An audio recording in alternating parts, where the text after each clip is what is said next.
آپ کے ساتھ، تو آپ کیوں برداشت کرتے ہیں اتنی باتیں؟ بھائی آج کے دور میں کون برداشت کرتا ہے؟ آپ بولیں، ٹھیک کر دیں ان لوگوں کو. ادھر آئے نا، تھوڑا ادھر آئے.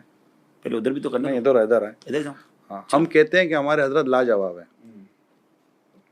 اچھا وہ تو لاجواب ہے، لیکن اس کا تو جواب دینا. جواب نہ دینے کی وجہ سے لاجواب ہے. اچھا تو کیوں نہیں دیتے جواب؟ آپ کے پاس جواب نہیں ہے.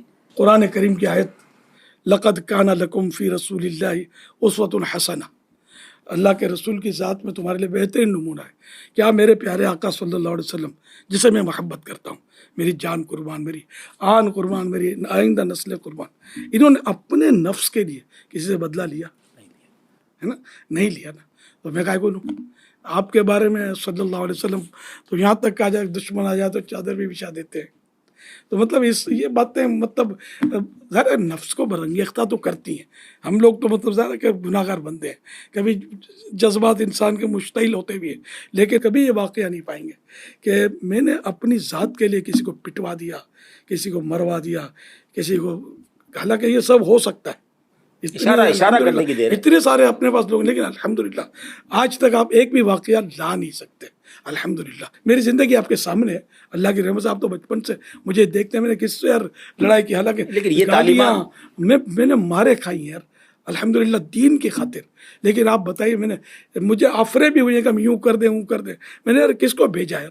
الحمدللہ میں مطلب اس چیز سے اپنے آپ کو حتی الامکان بچا کر بڈھا ہو گیا ہوں. آپ چلیں، آپ کی طبیعت آپ نے بیان کر دی نا کہ آپ بدلہ نہیں لیتے، آپ کی مسیرت میں ایسا واقعہ نہیں ملے گا. آپ کی تعلیمات اپنی شورا کو، اپنے ذمہ داران کو، کہ وہ بھی ایسے ہی دعوت اسلامی لے کے چلیں گے، جھگڑا نہیں کریں گے، رپلائی نہیں دیں گے، جواب نہیں دیں گے انشاءاللہ الکریم. اپنے نفس کے لیے، اپنی ذات کے لیے انشاءاللہ ان کو ہم انتقام لینے نہیں لیں گے انشاءاللہ. ہمارے امیر سنت نے، اللہ ان کو سلامت رکھے، اپنی تحریک سے وابستہ اسلام بھائیوں کو قرآن کریم کی آیت کا حصہ یاد کروایا ہے. والقاظمین الغیظ والعافین عن الناس واللہ یحب المحسنین. یاد کرائیے یہ آیت کہ غصہ پینے والے، درگزر کرنے والے، احسان کرنے والے اللہ کو پسند ہیں.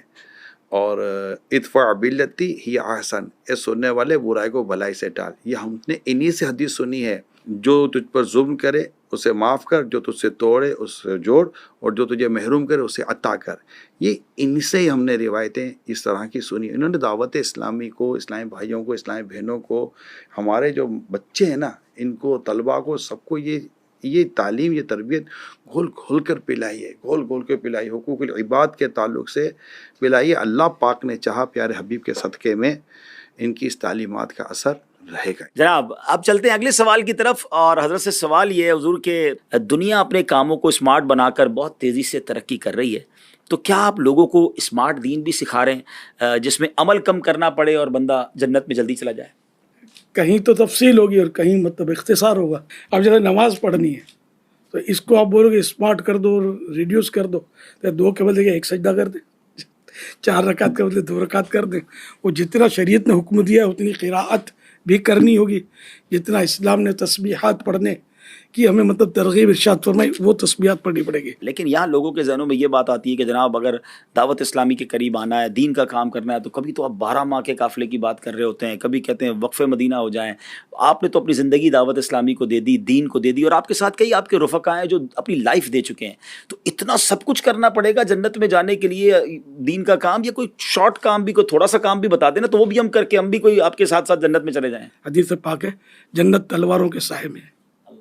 پہلے تو جانیں قربان کی جاتی تھی اور جاتے تھے اور جان قربان کرتے تھے.